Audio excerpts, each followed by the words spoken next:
We're finally going to jump into this game once we got our builds ready to go. Mii Swordfighter versus Ness. GreasedOut on the Mii Swordfighter, PkChris on the Ness. Let's jump into it. Final destination. Let's get it. This is a tricky match. Okay, there is Chakram. Chakram, Yeah. I would have been surprised to not see it. Literally a staple. It's so good at controlling space, and you can come up with some really cool kill confirms off the Chakram.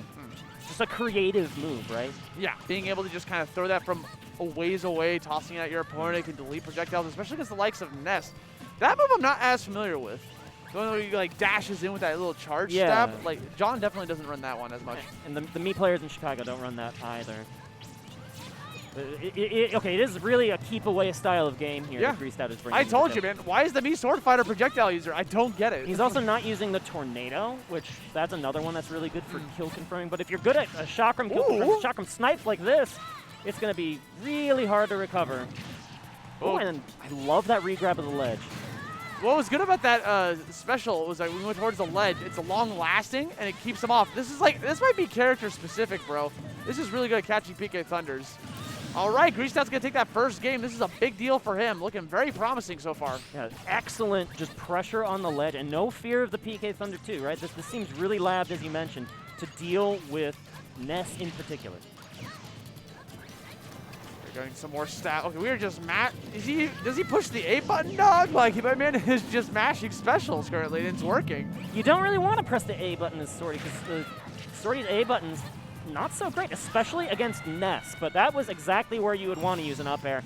Stop any attempt at landing and just snipe him out of the skies. You use the A button when it comes to combos. I see. But yeah, doing a good job of just commanding this lead right now. 3 stocks to 1. PkChris is definitely in some unknown territory going on right now. Gonna try to use the PK Thunder to chase after his opponent. Manages to do so. Can we get a follow-up on that? Try to walk the dog with the yo-yo. Nair's gonna push him back off and still gonna be able to recover. And even making it down into the center of the stage pretty safely. Yeah, you saw that back air just come out for a second. It does not really last very long at all. And versus a lot of these Ness arrows, it's just going to lose outright, right? Because Ness is so strong aerially. The air-to-air game is definitely in his advantage. You're going to see PkChris take the first stock of this game. A lot of side magnets as well. Just trying to stall out mid-air, you know, trying to make himself a little bit before he goes back landing onto the ground. Good anti-air tool. Going to be able to catch that jump, throwing out just projectile. And I feel like PkChris doesn't really have an answer for these moves. Like, I'm wondering, like, cause I feel like side magnet doesn't absorb them because they don't look like energy-based projectiles. It definitely doesn't absorb Chakram. I'm not too sure about that other one. And there, just going right to the ledge and kind of semi-scooping Ness at a terrible angle where even if he had made a perfect recovery on the PK Thunder 2, he could have reset the situation. It looked like he tried to buffer a tech there, like, and so the air dodge came out by accident. I think he was expecting to get hit a little bit harder, so he's gonna go into the ledge, get the tech, and be able to do whatever. But unfortunately, at that exact diagonal angle, it just doesn't even send you into the stage. It sends you to like where the wall would be under Pokemon Stadium 2, where you would wall cling and jump back up. Almost an impossible recovery scenario, even for like the most experienced Ness player. Yeah, so unfortunately going to have to lose that first number game, but GreasedOut showing out this character opting to go for a battlefield. Is a pretty fantastic stage for Ness. The thing is what makes the stage really good is that it's hard to approach Ness whenever he's just like chilling underneath that platform, right? Because you can just kind of like projectile camp a little bit.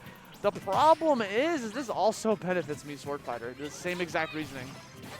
Right, and you're seeing GreasedOut take his sweet time under these platforms.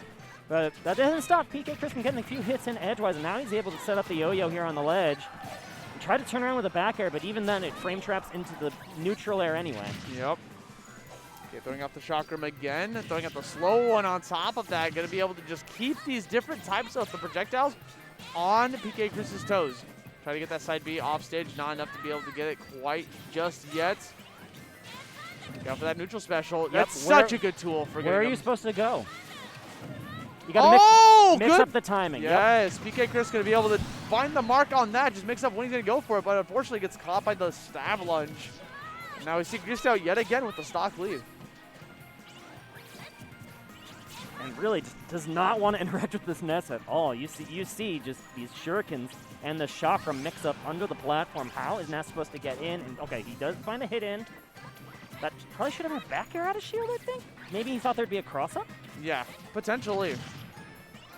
Going back down with a down air. PkChris looking for another aerial. Nair pushes him back off stage. I feel like Chris was having trouble getting any sort of like meaningful ledge traps or ledge guards in general. So like so far all of his KOs have been from just pure brutal damage to knock him back to the blast zone.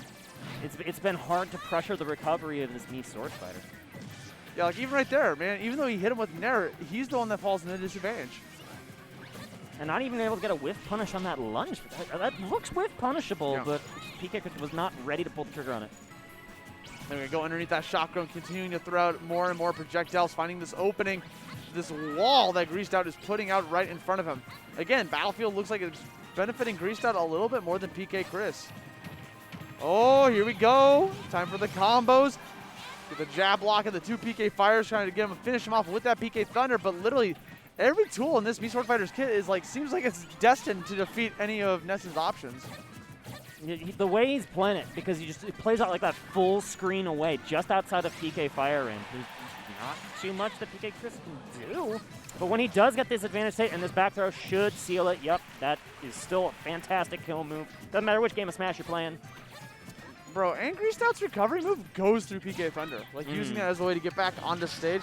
Just throw it out like that, catching these jumps. This is very unorthodox, and PkChris is definitely feeling a little uncomfortable in this matchup, even though he has a lead. It is a matchup check character for sure, right? Gigantic knowledge check.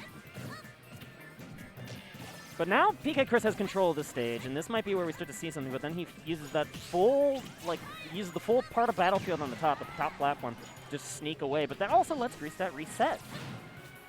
Gonna toss him off stage once more, 70 damage, trying to get back on the stage. Hold that yo-yo for a very long time. Almost got the KO at 70%. Chase with the PK Thunder, good tech to get back on stage. However, a lot of lag right afterwards, gonna catch by that up smash. That diagonal lunge, too, was really sneaky here from GreasedOut. But PkChris now, he's looking more comfortable. It might have taken a game, but he's on the board now. And now with a 2-stock emphatic victory, after the first stock of this game even as well, don't forget that looked pretty shaky. Still figuring out how the Sword Fighter operated, but now this might be a renewed and reinvigorated PkChris into Game 3.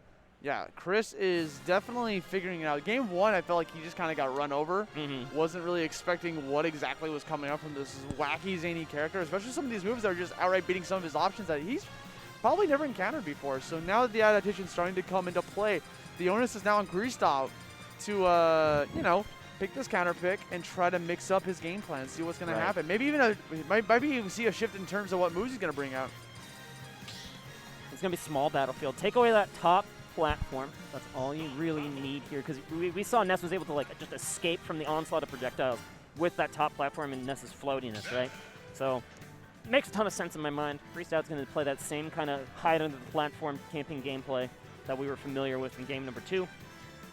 And it's going to be up to PkChris to still find those options to get inside.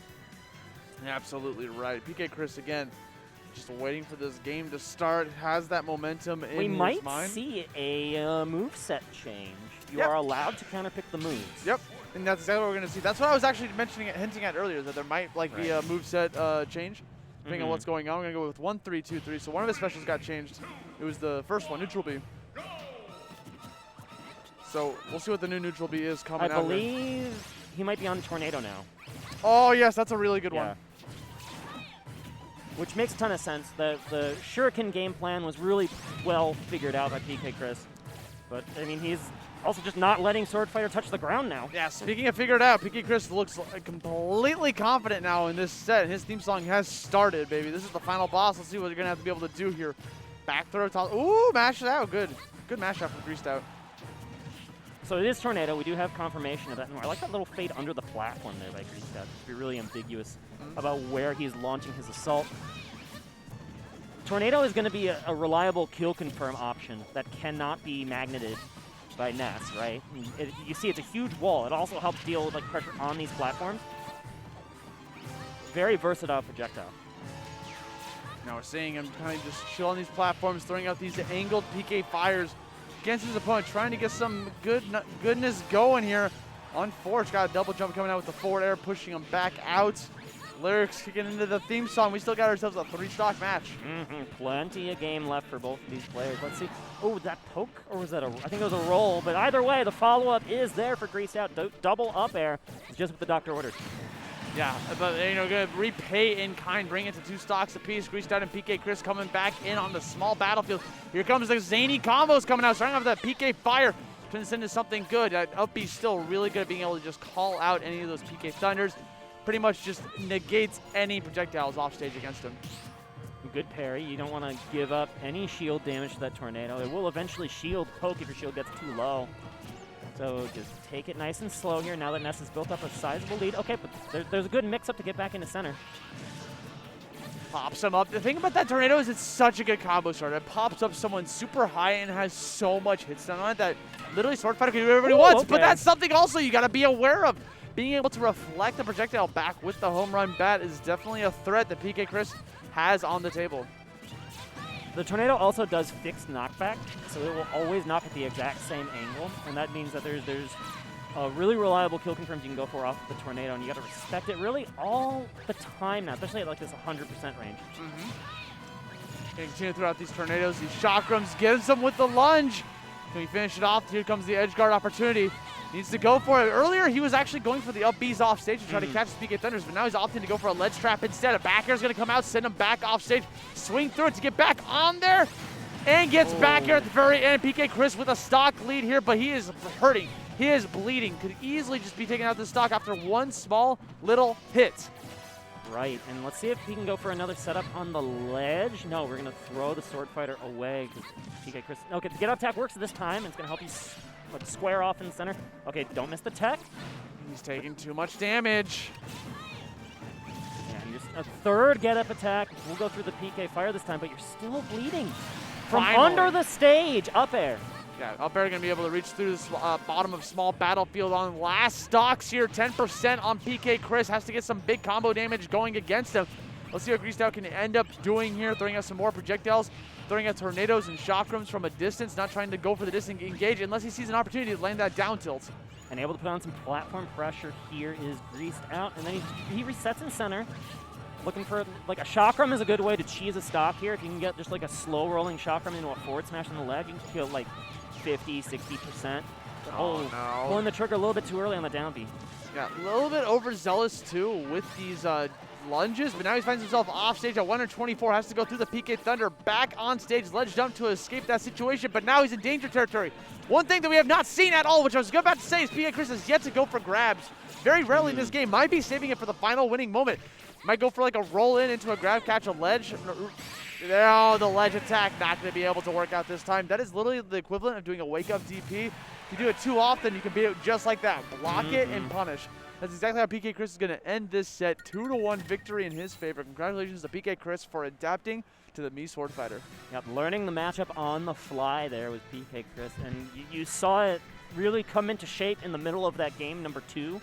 He was figuring out just the perfect timing to get through the, because remember, at the time it was the shurikens and the chakrams, finding a way through the linear and the diagonal angles of both of those projectiles and able to create that offense that we know we've known Ness's offensive aerial capabilities for a long time now, and he was getting stuffed so much in game 1, but then the action came back in games 2 and 3.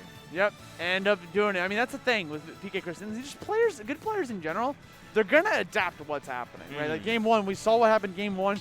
Not terribly uncommon to see that in a lot of sets. Even against top players from newcomers can sneak in a game before. You know, like sneak in that first game 1 because you're doing all your strategies, you're pulling out all your best moves at the very beginning, exposing your hand, and the whole time the opponent's just collecting data for the rest of the set to be used while you're just still doing the same exact strategy. We see that a lot in these sets. So. And that's definitely the veteran presence of PkChris coming through in the clutch as well. He's been at so many of these big tournaments. And he's been in this spotlight before, and it's always up to the newcomer to prove it on the upset side, right? Right. But instead, PkChris holds serve and is going to be moving on one away from top 48 winner set. He is